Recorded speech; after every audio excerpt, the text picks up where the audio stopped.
The following is a paid program and does not necessarily reflect the opinions of the staff or management of Visionary-related entertainment.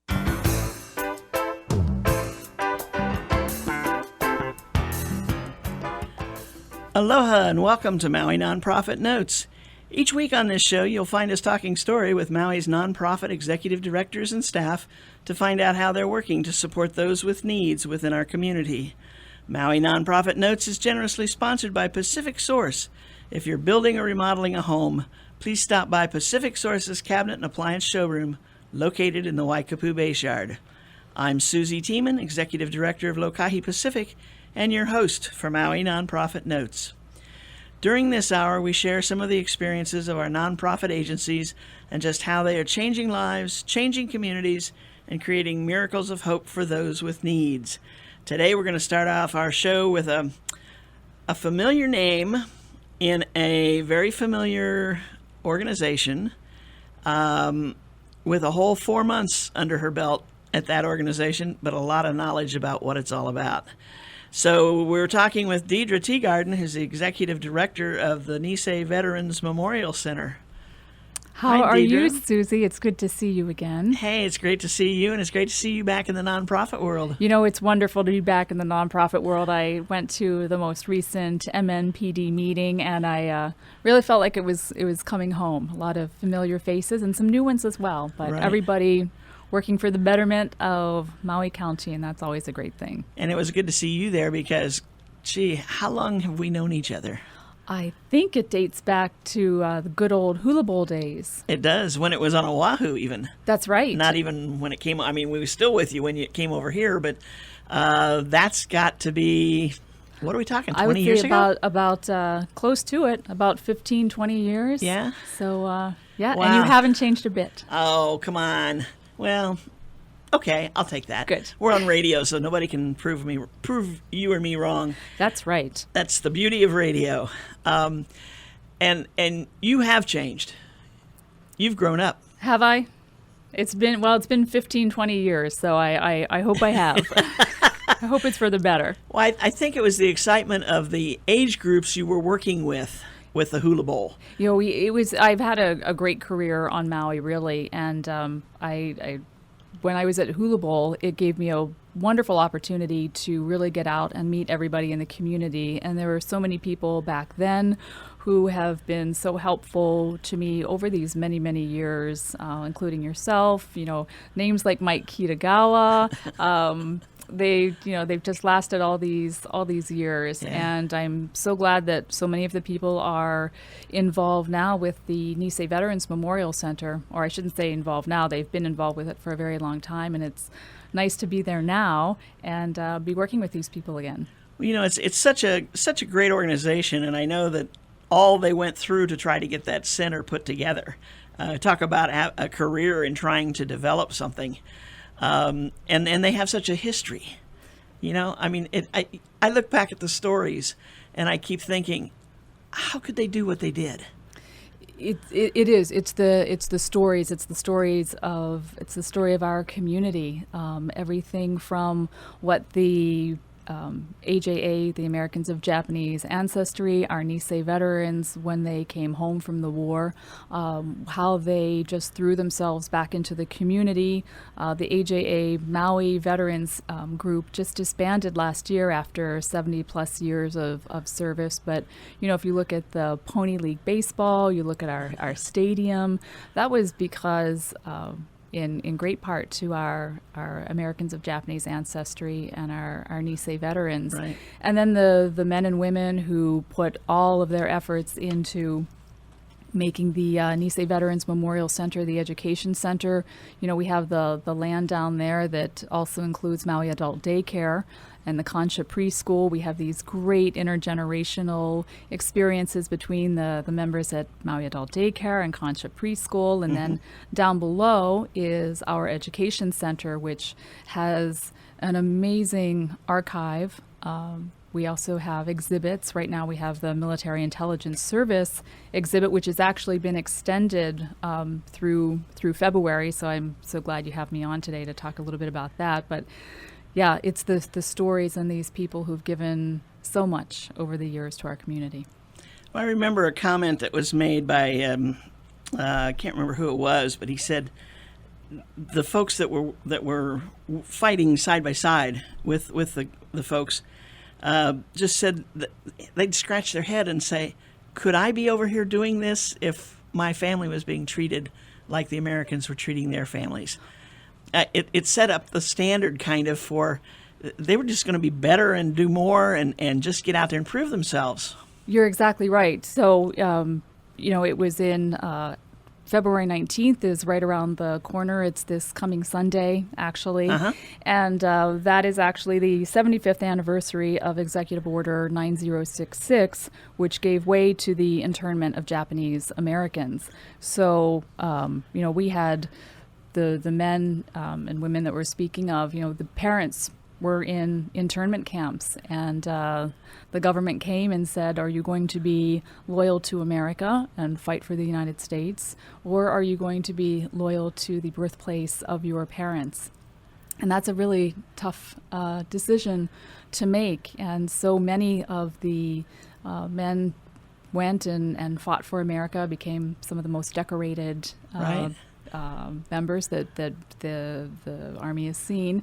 And there was also a group called the No-No Boys who did not go and fight. And that's also a very interesting story. And we're hoping to do an exhibit at the center on that in 2018. But it's not an easy decision.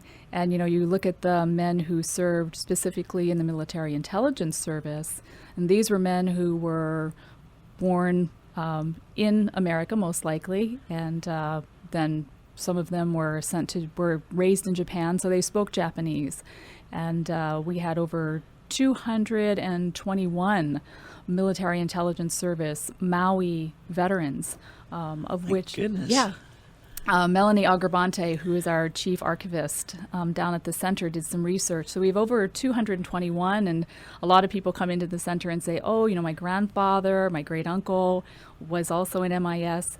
The thing is that the men couldn't talk about these stories until the 1970s. So they kept all of this information to themselves, but they were so instrumental in, of course, cracking code and being able to know what the enemy was thinking. And MacArthur said, Planning. yes, never have we been more prepared to face an enemy than with this group.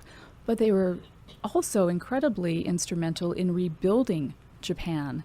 And they saved countless lives because of their language skills. They were also able to flush the caves for those there was a Lahaina man, Bob Kubo, and he was in Saipan and Okinawa, and he would be able to go into the cave. So people would hide in the caves. Right. But unfortunately, if they did not get out of the caves, they would be killed. So Bob Kubo and many of other MIS soldiers would go into the caves because they were able to speak Japanese. They were able to coax out the civilians and military and save, thousands of lives. Right. So the service that they gave was just amazing. And there were some Caucasians as well, including Dr. Burden, who ended up here on Maui and was the doctor for a lot of the plantation camp children. So there are children named after him, but he was able to speak Japanese because he was raised in Japan with missionary parents. Interesting. Yeah. And, the stories are never ending. I mean, when you've got this many men that served, and like you say, they couldn't talk about it for like almost 30 years. Yes. And so when the stories start coming out, you just have to sit. I mean, you kind of sit there with your jaw hanging going, and more and more. And one of the interesting things that you've got going over there is you're getting oral histories from these folks. You're videotaping now? Yes, so we do a little bit of everything. We did get oral histories a while back. We're working with USC now to get them digitized from cassette tape onto CDs. But we're starting a speaker series, and I know we were supposed to kick it off this Saturday. However, we're going to postpone that until March. Robert Nishida and some of his colleagues are going to be coming in March to talk about their experiences. So it's not this Saturday. But, we need to hear these stories. And we are so lucky here on Maui that we have some of these gentlemen with us, including Tom Yamada.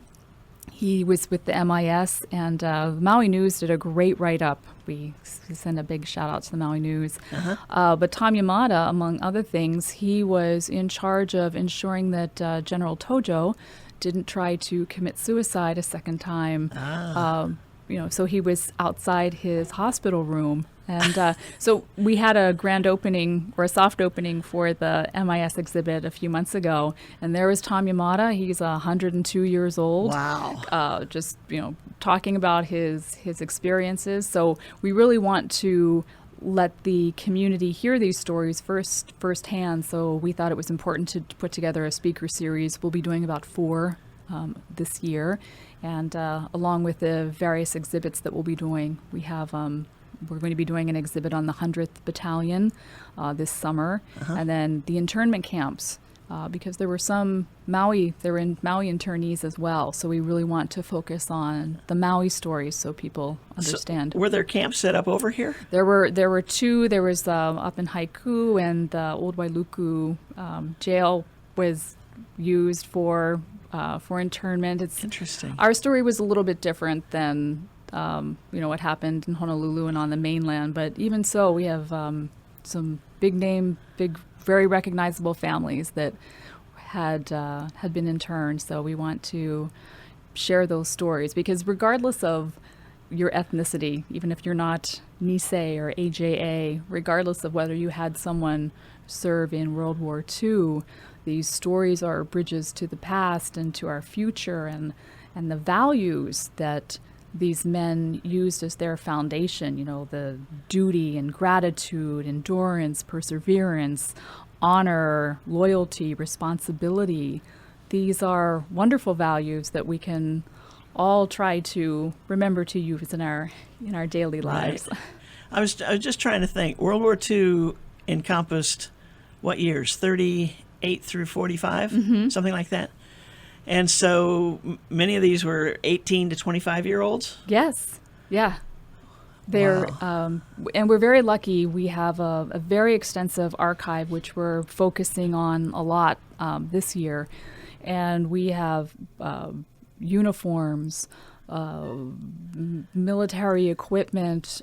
People bring in their grandfather's Purple Hearts. So we're so lucky, and we feel it's our responsibility to take care of these memories and this history that people have given us, and really focus and share it with the community. Right. So a lot of we're going to be doing some more exhibits and little exhibits from what we have in the archives, because people need to hear these stories. Right. So now at the center, is the exhibit space open all the time for people to come, or what kind of hours are we talking about? Technically, we are open from Monday to Friday from 12 to 4. If we do have an exhibit, we do open on Saturdays. But we've been getting a lot of requests from people wanting to come in, 9 o'clock in the morning, bring a group of homeschool students. So we can do that as well. And you can always call our center at 244-6862, or visit us on the web at NVMC, so Nisei Veterans Memorial Center.org. But call us. I mean, we want to get the word out there. We want to share these stories. So we would love to have school groups, senior groups, anybody who is interested in these stories to come down. So I was trying to think as you were talking. Now we've talked about how old they were when this all took place. So we're looking at what, 3rd, 4th generation since that? Yes.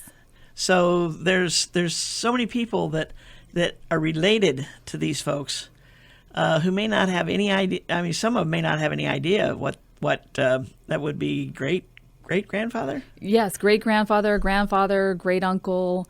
But I can't tell you how many people come down to the center and they'll be looking at the board, for instance, right now, the MIS board, or we have books that have listed, if you're family member served in the 442, if they were in the 100th, if they were in the military intelligence or 1399. You can go in there and look and see their names. And what Melanie is doing at the center is making sure that we have files on our Maui veterans. So if you are listening and if you had a family member who served, please let us know. We can make copies of the paperwork that you have or photographs. We can keep a copy as well. And if you have items and you don't know what to do with them, please bring them down to the center, even if you don't want to gift them. Right. If you would like to loan them. We had a woman come in the other day. Her grandfather was a Congressional Gold Medal of Honor recipient. So I think she'll be loaning us that for an exhibit. Wow, that's interesting. Yeah, or if you want to know what your grandfather did, we have a lot of people come in and they didn't really know the story of their grandfather, but we hear the name and we'll take them back in the archives and we'll pull out the file and we'll say, this is your grandfather and, Cool. and this is what he did. I've got one more question for you on that, but we're going to take a short break first. Aloha from Pacific Source, and thank you for your support over the years. Pacific Source has offered more of what builders and homeowners value most in building materials and cabinet design.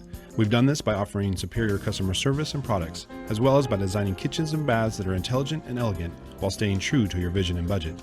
Visit our showroom in Waikapu in central Maui, where we display a variety of cabinets as well as top-name appliances like Sub-Zero, Wolf, Viking, KitchenAid, and more. We display countertops, tile and wood flooring, and several brands of windows and doors, including Fleetwood multi-slides and La Cantina folding doors. Come in and talk to our designers about making your dreams become a reality. From concept to completion, we really believe our attention to detail and superior service are what sets us apart. Let us show you what we mean. We are a Pacific Source at 515 East Oahe Way in the Consolidated Base Yard in Waikapu, just off Waiko Road. Call us at 986-0380. That's 986-0380, or look us up online at packsource.com.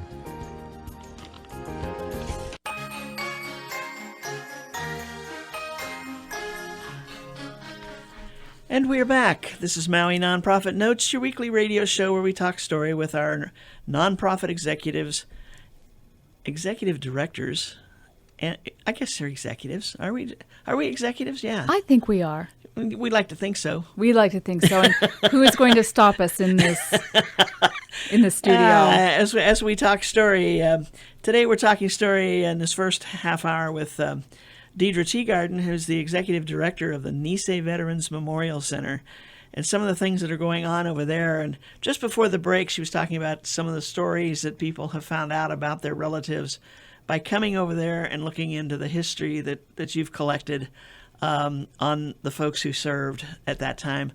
And the question I had was, I think of like my family members who served in World War II.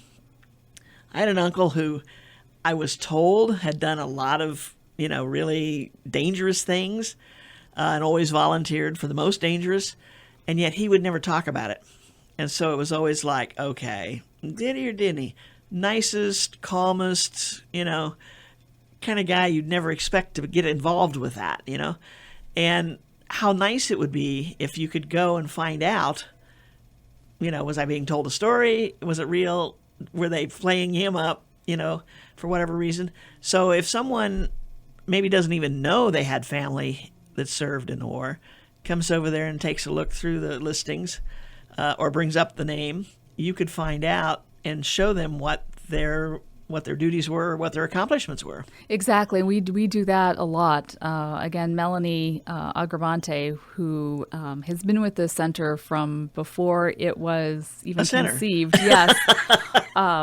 She's great at that. People can come in and mention a name, and she can go and find out as much information as she can about them. But you're right. A lot of these men, when they came back, number one, they didn't want to talk about it. Some of them weren't allowed to talk about it, like the MIS. And what we found is that it's almost skipped a generation, because perhaps the father wouldn't tell his children, but now that he's a grandfather and he's interacting more with grandchildren, the grandchildren will know the stories a little bit more. But it's every story is different, and every family relationship is different. But the thing we hear the most is that, dad came back and they never talked about it. And I think that's also it's very Japanese. You don't talk about those things, but I think no matter what war you look at, a lot of the veterans don't like to. Right. Don't like to It's a talk about reminder, it. constant reminder of what they went through, and for most of them, even though they were successful enough to come home, what they went through while they were there, Right. is another story. And we'll see people come to the center like Mr. Arazumi, like Mr. Motooka, Mr. Yamada, and we think that they are our heroes. I mean, to us, they are our heroes, and they just think that they were doing their job. Right. So they don't want all the fanfare, and they were just doing what they were supposed to do. And you remember Judge Kitaoka. Okay, yes. well, Lloyd Kitaoka, his son, heads up the 100th Battalion Club in Honolulu and has a wonderful video about his father. But Judge Kitaoka said that the words that really made him most proud or rung true to his heart the most was when Harry Truman was giving out citations. And I'm paraphrasing a little bit. But Truman said, "You fought not only the enemy, but you fought prejudice here at home, and you won." And I think it goes back to that statement that you made that these men decided, even though parents were in internment camps and even though there was terrible discrimination against them, they thought that they were just going to give it their best. That's the whole go for broke motto. Right. Give it their best, and they came back the most decorated, and they were doing it for their country. We have a video down at the center, and the veteran is saying, my father told me, even though he had come over from Japan, Japan is not your country. America is your country, and you fight for your country. And they did, and they fought so much on the battlefield and here at home. But when you actually hear the veterans say things like that, when Harry Truman said this, that meant the most to me. Right. Words to live by. Indeed. Fight for your country, and this is your country now. This is your country now. But you just have to wonder, and you're right, they were so young. Yeah. Wow. And so many of them came back, and they kept that striving which they learned on the battlefield. They did. And became so successful in business or whatever their career choice was, that these names are not unknown to us. That's right. They are a lot. They had a lot to do with the formation of Maui. They did. As Maui started to grow and blossom. Yes, and when you come down to see the various exhibits, you see names that like Arazumi, like Munikio Hiraga. They helped to make Maui and our state what it is, and we're so lucky to have so many different nationalities that call our state home, and each one has given so much to has the contributed landscape. Their part, yeah. Yeah, but so real quick, I know we got to call it quits here shortly, but coming up, we've got is it Saturday, the 75th? Sunday, the Sunday. 19th, is the 75th anniversary of the Executive Order 9066, which brought around the internment camps. I think they're showing Allegiance down at the Maui Mall again for that. And we will have a speaker series starting in March. I will let you know when that is. Okay. But our exhibit for the Military Intelligence Service is open through the end of February. We're there Monday through Friday, 12 to 4. But call us, email us if you would like to come in at another time. We're always there, and we just love to have our greater community come and spend time with us, regardless of whether they have a World War II experience or not. Right. Now, all these things are free. They are free. Every single thing that we do is free. Even the emails that we send out, we try not to ask for donations, although we always gladly accept. We just want to share these values, these stories with our community. And, so thankful to be on here with you today, Susie, and Koi Radio, who is always a great supporter of the nonprofit community and good friends. So. Right. Yeah, they are. And so glad to have you back in the nonprofit world. And I'd say the Nisei Veterans Memorial Center is very lucky to have you.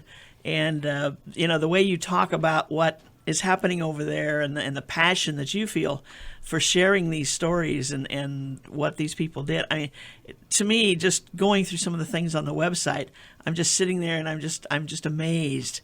And even, I mean, I've been hearing about this for years and years and years, right? But there's different things that make it come alive on a daily basis. It is. And it's the stories where you can feel the stories, you can feel the history when you come down and walk through those doors, and we love sharing it Right. with whomever walks through. And if you have a story, we love to hear it, and just invite everybody to come down. So give Deidre a call, or the Nissan Veterans Memorial Center a call if you want more information. That number again is 244-6862. Deidre, thank you. Oh, let's give the website. It's nvmc.org, as in Nisei Veterans Memorial Center.org. And Susie, I would just like to say, どうぞよろしくお願いします。And どうもありがとうございました for having me on today. Thank you. Thank you. Nice. Okay, thank you very much, and good luck to all you to you and all these events you've got coming up. And please, folks, stop by and take a look at the exhibits, and you might be surprised who's on that list of who served that you may not even know about. Yes. Okay, thanks. One of the things we talked about just briefly was the fact that the Maui Adult Daycare is located in the center. And just want to remind everybody, I know that the Maui Adult Daycare folks were here a couple months ago to talk about the Family Caregiver Walk. We want to give you a reminder that is happening on Saturday, February 25th from 7 a.m. to 11 a.m. And it starts at Queen Ka'ahumanu Center, goes to Keopuolani Park, and back to the center. So give those folks a call, 871-5804, if you want more information or to sign up and be a part of that walk. And I just learned some interesting information about Deidre and all her activities. She has just added, I hope you're okay with me saying this, Deidre, she's just added another event to her, what is it, repertoire? Yes. Okay. She's going to be the MC for the 5th annual Taste of School Gardens event coming up on March 4th. And that's how I'm going to get into our next group of guests today. We have some folks from the Grow Some Good organization.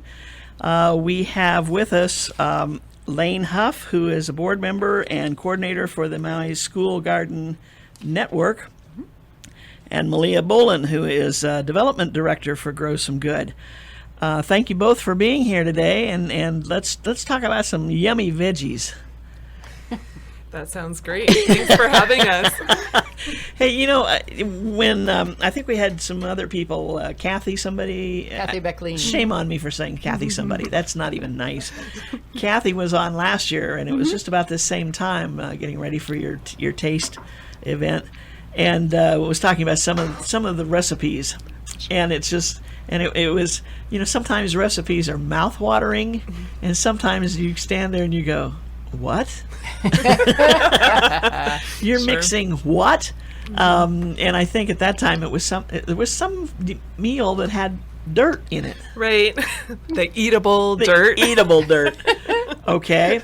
I remember growing up, my mom said, don't eat that dirt. Right. But there's a difference, I take it. Yes, and actually that turned out to be one of the most popular dishes last year. Did it really? Yeah. Well, I know the rest of the ingredients sounded pretty cool. Yeah. But so you've got another one this year that has edible dirt. Yes, we do. We're just going to tease him with that, and then we're going to go and talk about the Okay, the great. program in Sure. total, and then we'll come back and finish with the event. All right. Well, what's unique about this event is that people who attend get to try the results of our program. They get to try dishes that are inspired by school garden ingredients. And so I think what you're referring to, Susie, is Three's Bar and Grill has come on board to join us this year. We're really excited to have them.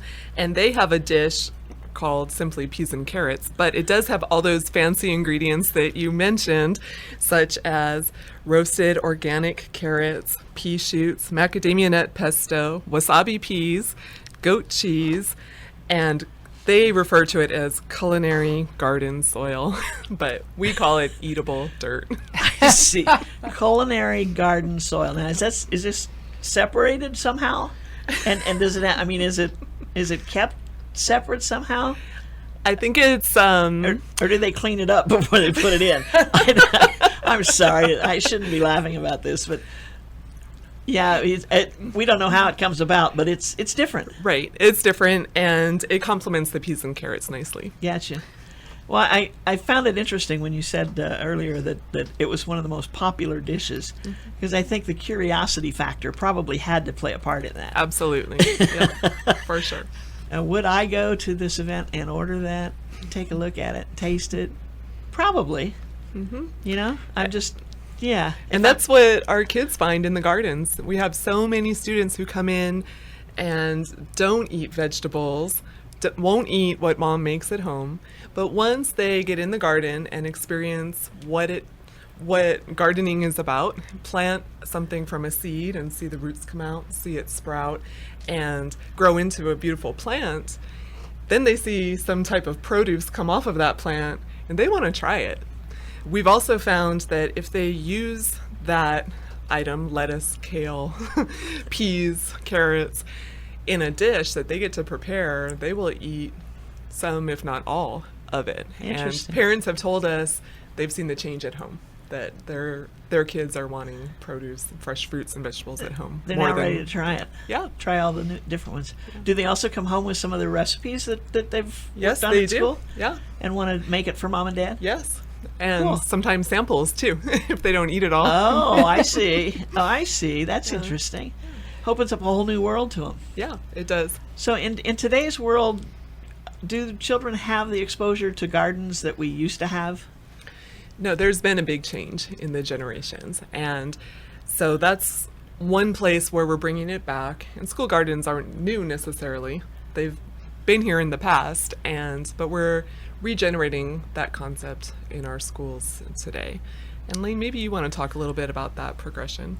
Well, I wanted to say that our kapuna are all very familiar with having gardens when they grew up Right, in all their schools. right. So we're In now the schools. in the schools, Ah. and and they ate from those gardens. So we have really come not quite full circle yet, but we're getting close. We're moving back in that direction as we should be, since as I think everyone knows this now, that we're importing approximately 85 to 90% of our food from the mainland, Right. and that has got to stop. And that does not have a lot to do with nutrition either. Exactly. Yes. So By the time it gets here, it's lost most of its value.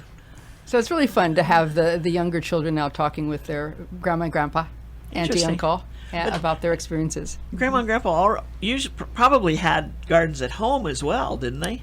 Yes, and that you're right. It was part of how you existed in those days. Right. So yes, we didn't have the access to the communications or the speed of communications that we do today. Right. Interesting. So I'm thinking of some. This is not fair because we talked off the air here a little bit, but thinking about the tools and utensils and things that you use in gardening, Malia was telling me about how what kids don't know about some of these things, like the pruning. They're not scissors. They're pruning shears. How to open them. Exactly. And that's a safety thing. I mean, Yes, it that's is. important. And I think the other thing we mentioned was about hooking up a hose. If you don't wash your car at home, you're not hooking up a hose probably for any reason except maybe to water the lawn, but that's hardly ever done. There you go. And what's a gasket? So if your hose isn't working, you should know what a hose gasket is all about. Well, I don't know these things. Right, So but that all goes with gardening. It does, and we do have a heavy emphasis on tool use and safety. So we introduce tools one at a time and explain the safety rules behind them. So there's a whole protocol with regard to garden safety and tool handling. Right, very important. So now, you've got what age group are we talking about with the gardens? We're actually working pre-K through 12. Really? And at the state level now, we are developing a pipeline curriculum strand of ag and natural resources. We call it P20. P for preschool, 20 for post-high school. My goodness. So we're trying to develop a curriculum that will excel as you go through the grade levels, so that everyone will now have a good understanding of what soil building is, how that connects to nutrition and so forth. Some of those basic skills, at least that. Right.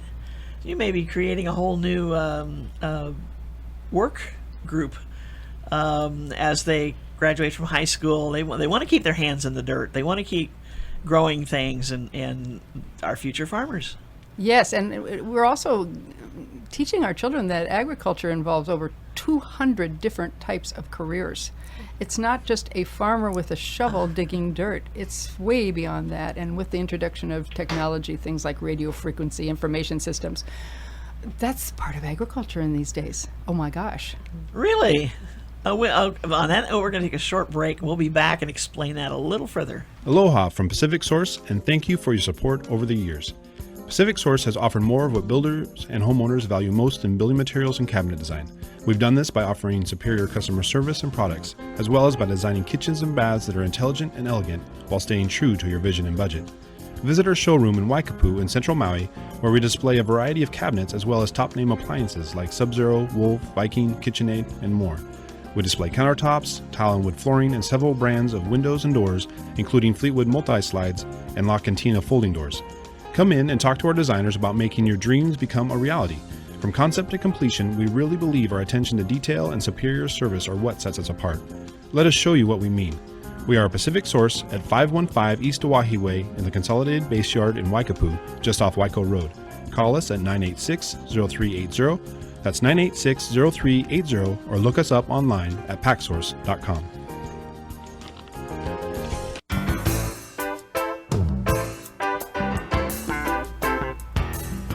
And we are back. This is Maui Nonprofit Notes, where each week we talk story with a couple of our Maui Nonprofit Executive Directors to find out what they're doing to support those with needs within our community. And I think learning about vegetables, plants, any culinary experience is valuable and is a need, especially when, like Lane said earlier, 85% of our food comes from off-island. That's just a horrible statistic. When we've got the most beautiful weather in the world. Well, it comes from out of state, 85%. Right, okay, So- right. Not just that it's not grown locally, it's out of state.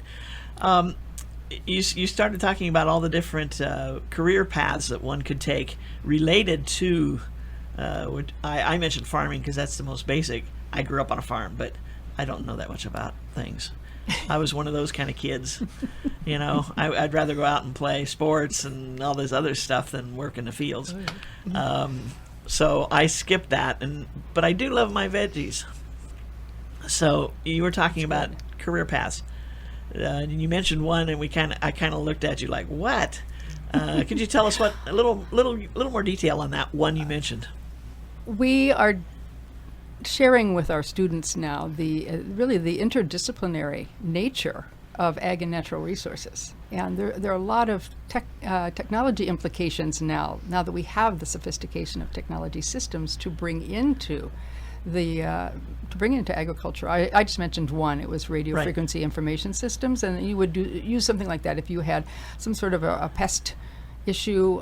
It would help you identify where in all of your fields the issue was most concentrated, and that saves a lot of time and that saves a lot of money. So Certainly. certainly ag Yeah. and natural resources are definitely related to STEM education: science, technology, engineering, mathematics. Right.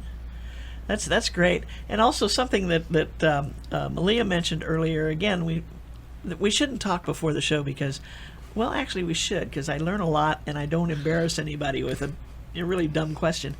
But I was sharing that the one thing I have tried to grow is tomatoes, and nothing else has gone anywhere. But tomatoes kind of went a little bit. But it's after that first or second planting, all of a sudden it's like the birds found it. And you had the most wonderful idea, which I'm going to learn more about. Would you share with people what you mentioned that you can plant something that the birds like better than tomatoes or something. Sure, or other pests that whatever might pests. distract them from the thing that you want to eat. That I want. Let them have that other stuff. That's a great. I like that. Okay. And that's basic. I mean, even I can do that. But I'm going to find out what that is. So next year when you guys come on, I'll be prepared. But I love this whole concept of the children getting out. Number one, outside, because as I understand, that a lot of the schools are just so loaded with all the testing and all the things they have to do, which are inside, sitting at a desk, whatever, to get them outside and get them doing something and creating something that eventually they can eat. And I'd love to see the look on mom's face when the child comes home and says, "Can I make," what was one of those dishes you were talking about? "Can I make this for supper, Mom?" Right. You know, and then the mother goes, "What?" "I have a sample here. We had it today." Right. And that's got to be a story that happens. Sure. Yes, absolutely. Yep. So it's not only what happens at school, but now it's at home, and the family gets introduced to it. Right. So when did this all start here on Maui with the schools? The school garden movement here on Maui started, I want to say 2008, 2009. We, some interests sort of coalesced, and we began starting to track which schools already have garden learning going on. We went to Montessori, went to Haleakala, Waldorf, and so forth, and a few others, and just begin to track what we were seeing and who was doing it, how was it being done, just asking the questions. And it's that interest then that began to grow, because then we got into the whole area of nutrition. Well, where does the food come that ends up in the cafeteria of our schools? All these questions, right? And then Right. more and more people got on board, and it has, oh my goodness, it's really taken off. We do have a farm to school and school garden hui at the state level, which includes representatives from all our islands. And on Maui, 1/3 of our student population is involved in active garden learning right now. Wow. That's over 8,000 students. My goodness. And that's not that full range of ages that we were talking about earlier. This is more just grade school level. No, it's the Well, full. you got high school too, It's yeah. the full range of ages that we're talking about. Okay. We're beginning to see some increase at the intermediate school level, because we've been doing elementary, and we started with elementary really in terms of our focus. It was really probably the easiest segment to work with. But now we're seeing some beginnings in the intermediate level that are really exciting. They're using the exploratories and electives programming that you can do, so that maybe half the grade level will do technology while the other half does garden I see. ag and natural resources. Right. Yeah. Interesting. Now, you suppose that's an outgrowth of the fact that maybe they started at grade level and now they've advanced to the intermediate level and they want to know more. Totally. No, I'm convinced that's what it is. That they've That's had great. a really good experience in their elementary schools, and they get to intermediate, and it's, well, what do we do now? Right.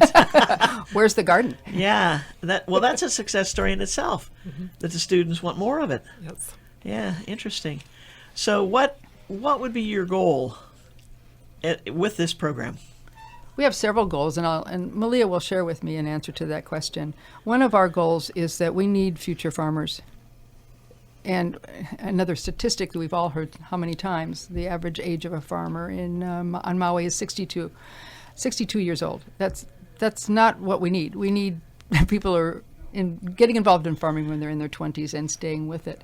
So yes, that's definitely a goal. We want that kind of exposure where they see what it is and what it can be early in life, and then they can make their choices accordingly. We need to increase our pool of farmers in the state.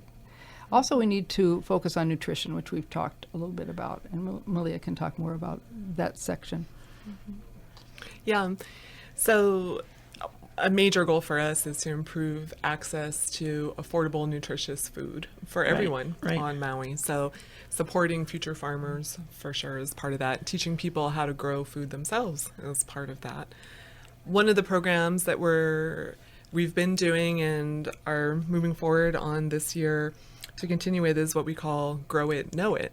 And in Grow It, Know It, kids get the experience of learning how to grow plants, different types of food-producing plants, and then they get to know what the nutritional content is in those vegetables, fruits, or herbs, and how that supports good health for them. So Grow It, Know It is something we're doing and will be continuing to do in the future. Part of the theme for our upcoming event is growing, knowing, sharing. So the fun part, once you grow it and you know it, then you get to share it. So everyone who attends our event will be sharing in some of this delicious produce that is grown from the gardens. And part of Grow It, Know It that we're doing in schools also is they grow it, they learn about it, and then we have guest chefs come in and teach them healthy recipes that they do demonstrations, and the kids get involved and help out and everything, and then they get the recipes to take home so they can make it at home as well. So we're taking that program into our theme with our event, with growing, knowing, and sharing. Interesting. Now, as part of knowing it, it's preparing it in some dish where you don't lose all the value of that plant. Yeah. Or that vegetable. Yeah. There's a difference between fresh okra and deep fried okra. A lot of oil, I think, comes in there somewhere. Right. So that's important. Preparation's important. Right. So that you get the true value of that vegetable. Yes. Yeah. Okay. So other goals. Oh, I was just thinking about one of the chefs that helps us out, and there are quite a few, but I'd like to mention a few, and Malia probably would as well. One of the chefs that helps us out, I'm just thinking about last Friday at Paia El, we were working on the mala, and John Cadman brought in 5 ulu starts for Paia El to plant. We're working on reintroducing Hawaiian native plants, particularly edible plants, certainly the kalo and the ulua and the ulu and so forth, onto our campuses. So that, and then that involves recipes. Right. Well, what do you do with ulu? Yes. I remember you were asking that with some other things. So he makes hummus. Oh, He makes yeah. breadfruit hummus. Okay, let's tell our audience what that plant is. There may be some who are going, okay. So this is breadfruit. Right. This is breadfruit. So hummus is like making a kind of a pudding paste kind of thing. You can also make breadfruit poi, by the way. But anyway, these kinds of recipes come in through our chefs, and we're very grateful to John because he's actually worked in 3 of our schools prior to going on his own and doing the pono pies. So Right. he can also make the pie filling with the breadfruit. Interesting. It's delicious. Yeah. We'll be that's having why it- you like your job so much. I That's can why, yeah. tell. Yeah. There's fringe benefits here. I spent a lot of time looking at these food descriptions. we'll be tasting it all on March 4th. There you go. There you go. Does this make you want to go home and make some of these things? Oh, absolutely.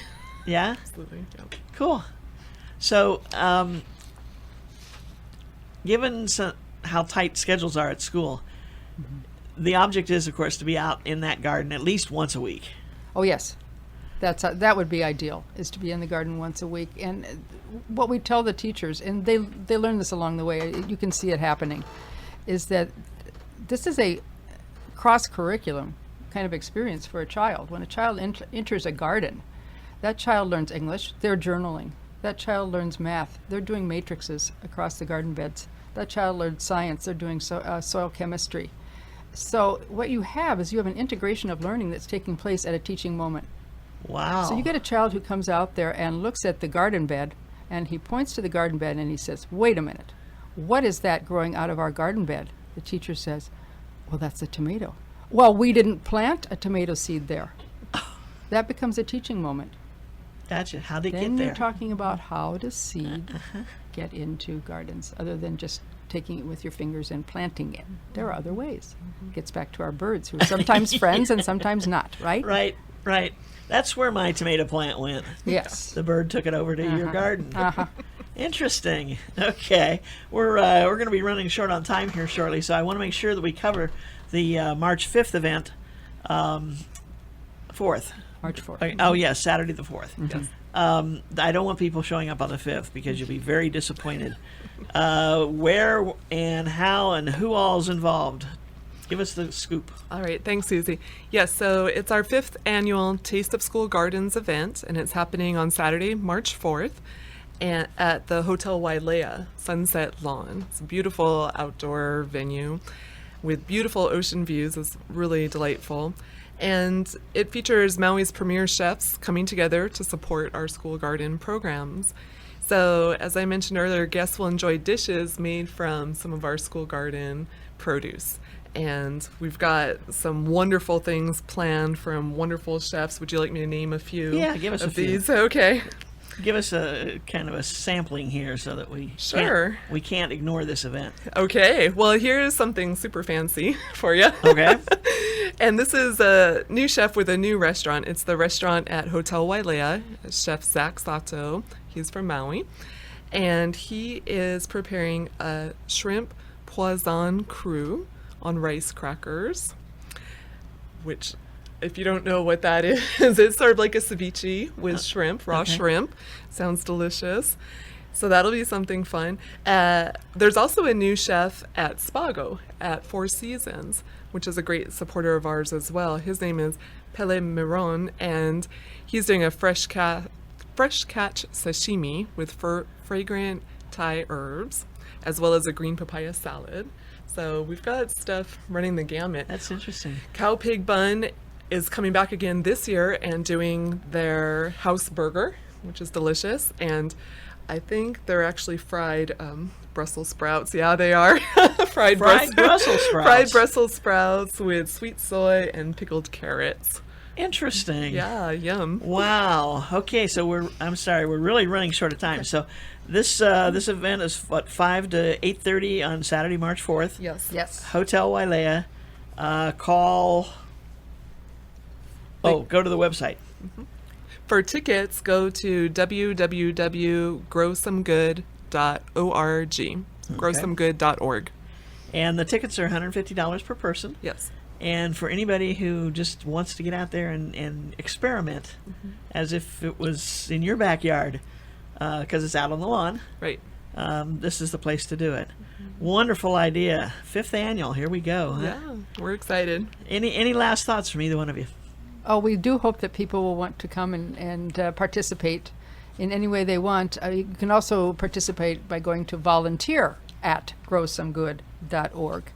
But it's your support. We are a nonprofit. It's your support that really helps us reach all our children. I gotcha. And is there a phone number they can call if they have some or they have some questions about the program as a whole, or just go to the website? Yeah. Yep, go to the website. info@growsomegood.org. There you go. Perfect. Okay, thank you, ladies, for joining us. We've been talking story with Lane Huff and Malia Boland of Grow Some Good. Thank you very much. Thank you. Maui Nonprofit Notes is sponsored as a community service by Pacific Source, the builder's choice. Give Paul and his staff a call at 986-0380 or stop by their showroom in the Waikapu Bayshard on East Oahe Way to see how they can help you with your building project. Today we visited with Deidre Teagarden of the Nisei Veterans Memorial Center and got an update on what's happening there. For more information on what's going on there, call 244-6862 or visit their website at nvmc.org. Or for Grow Some Good, check out their website at growsomegood.org. That's an easy one. For more information on those programs, thank you all for joining us. We want to assure you we'll see you again next week at this time. Same place, when we'll feature representatives of 2 other member agencies of the Maui Nonprofit Directors Association. Until then, I'm Susie Tiemann, Executive Director of Lokahi Pacific, and your host for Maui Nonprofit Notes. Yeah, we stretching or we tightening? Stretch it. Oh, okay. He's giving me different signals here. I'm not sure which one we're on. 15 seconds. Okay, I think I can get the rest of this out. The Maui Nonprofit Directors Association mission is to provide personal and professional support to nonprofit executive directors, their organizations, and the community of Maui. Thank you for joining us today. Have a great week, everyone. Aloha.